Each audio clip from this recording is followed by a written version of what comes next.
Good day to you all. Welcome back to Death Trooper Reviews, and today's kind of a big deal video.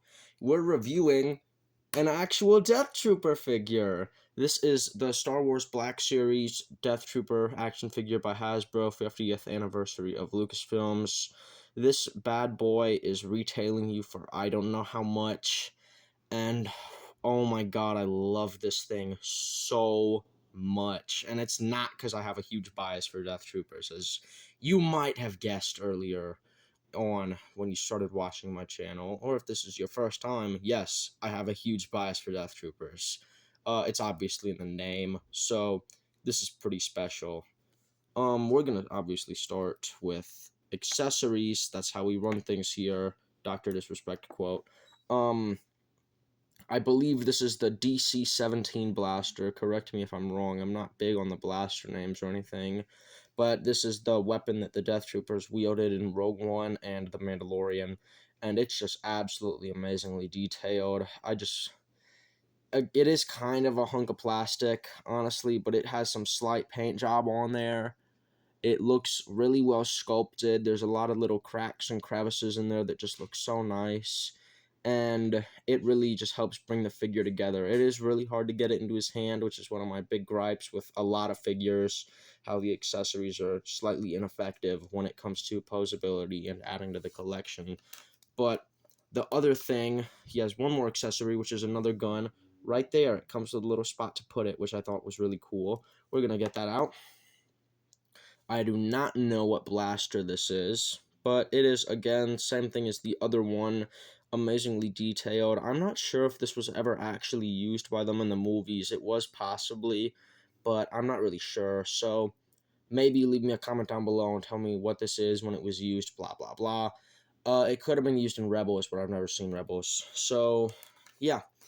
Figure time. This is my favorite part. Can't you guys tell? So I've got to unpose him here real quick. Just get him in a stable pose. So obviously, the paint job is exceptional because all they have to do is paint it a shiny jet black, which does, of course, make it a fingerprint magnet, which does kind of suck. I was debating really hard on if I should leave it in the box or not and not review it, but I decided, yes, it's going to sit right back here with my other Death Trooper minifig, and he's going to sit behind holding his gun at the camera at all times. For context, YouTube, this is a toy gun. This is no realsies, and is not in any way intended to harm people. Of course, we had to get that out of the way. So starting with the sculpt and articulation. The sculpt on the helmet is incredible. It's just so well done. You can see the green paint job around the eyes. You can see the little flashlight that they have right here. The silver pieces are just sculpted so incredibly well. Only thing I don't really mind, I don't know how well you guys can see it on camera, but there is a seam across the top of the helmet, which is a little unfortunate. It is very well hidden though, and you're not typically going to see it when actually looking at the figure. The armor itself is just so well detailed across the chest plate. You can see the straps that hold it in place. You can see the shoulder pieces. The head is a swivel. He can go full 360. He can look up like that and down like that, but you mainly are going to probably have him in more of a stable position. I actually have him in kind of a down position. Torso break right here. It can go a full 360. It can lean up and down a little bit, but not much. Arms here, another full 360. I think that is a single joint.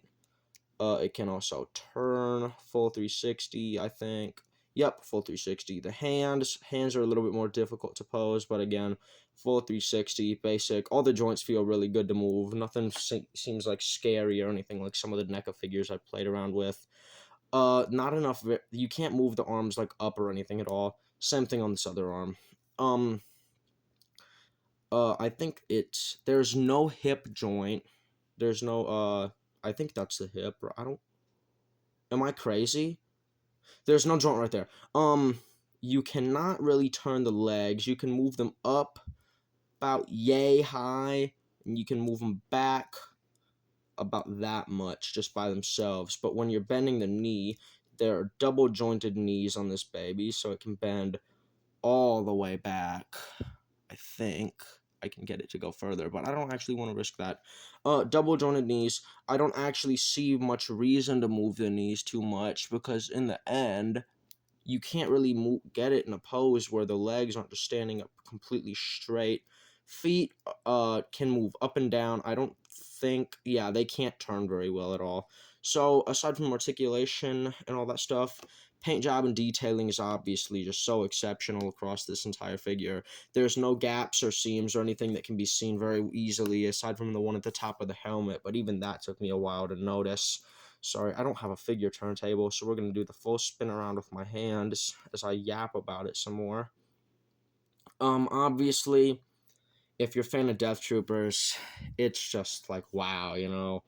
I was absolutely blown away when I got this guy in hand. It's just so awesome, especially in the box, which, of course, he was torn directly from within probably not even an hour of me getting him.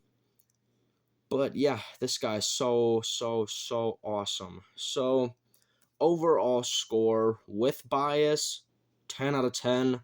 Without bias and accounting value, it's more of like a 9 or no, 8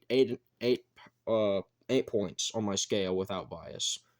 Just because it comes with a good amount of accessories, it's fairly cheap, it's super detailed, and it's just incredibly enjoyable for me to have in my collection, and I just absolutely love it. So, of course, if you're a big Star Wars fan, this is an awesome figure to pick up. It would look actually probably really good with toy photography. I've thought about doing that a little bit. But yeah, it's really awesome. So, final score with bias, 10 out of 10, without bias, 8 out of 10. Yeah. Anyways, thank you all so much for watching. Uh, I know this was probably a little bit too long. I could have stretched this video a bit shorter, but yeah. Really appreciate you all watching, and thank you so much, and I hope you have an amazing rest of 2024, because, yeah, there's not too long left in there, you know. What about it? I think it is the 27th today, which means there are approximately 4 days left, including today, of course. Thank you all so much for watching. I hope you have an amazing rest of the year, and I hope you have a great New Year's, and I guess that's going to be it for today's video. See ya!